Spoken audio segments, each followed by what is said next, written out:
ಪರಮೇಶ್ವರನು ಎಚ್ಚರಿಸಿ ಆತನಿಗೆ ವಿವಾಹ ಮಾಡುವುದು ಕ್ಷೇಮವಲ್ಲವೇ ಜನಕ?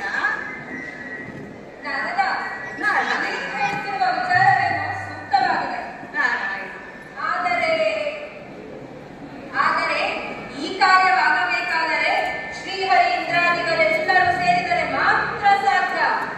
ಜನಕ, ಹರಿ ಇಂದ್ರಾದಿಗಳನ್ನು ಕರೆದುಕೊಂಡು ಹೊಳೆ ಭಾರ ನನ್ನದು. ಆದರೆ ತಾವು ಬರುವಿರಿ ತಾನೇ?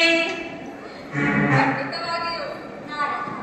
ಶ್ರೀಹರಿ ಲಕ್ಷ್ಮಿಯು ವೈಕುಂಠದಲ್ಲಿ ವಿರಾಜಮಾನರಾಗಿದ್ದಾರೆ. ನಾವಿಬ್ಬರು ಸತ್ಯಲೋಕದಲ್ಲಿ ವೈಭೋಗದಿಂದ ಇಂದ್ರನು ಅಮರಾವತಿಯಲ್ಲಿ ಶ್ರೀಲೋಲನಾಗಿದ್ದಾನೆ.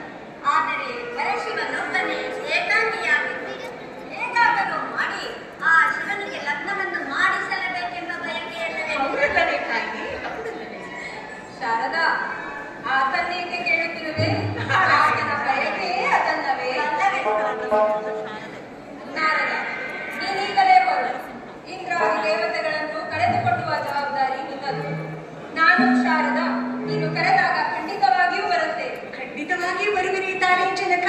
ಖಂಡಿತವಾಗಿಯೂ ಬರುತ್ತೇವೆ. ಆ ಶಂಕರನ ವಿವಾಹವೆಂದರೆ ನಮಗೂ ಸಂತೋಷವೇ ತಾನೆ? ಹೇಗೋ ತಾವು ಬರುವಂತಾಯಿತಲ್ಲ, ಅದೇ ಸಾಕು. ಹಾಗಾದರೆ ನಾನೀಗಲೇ ಹರಿ ಇಂದ್ರಾದಿಗಳನ್ನು ಕರೆದು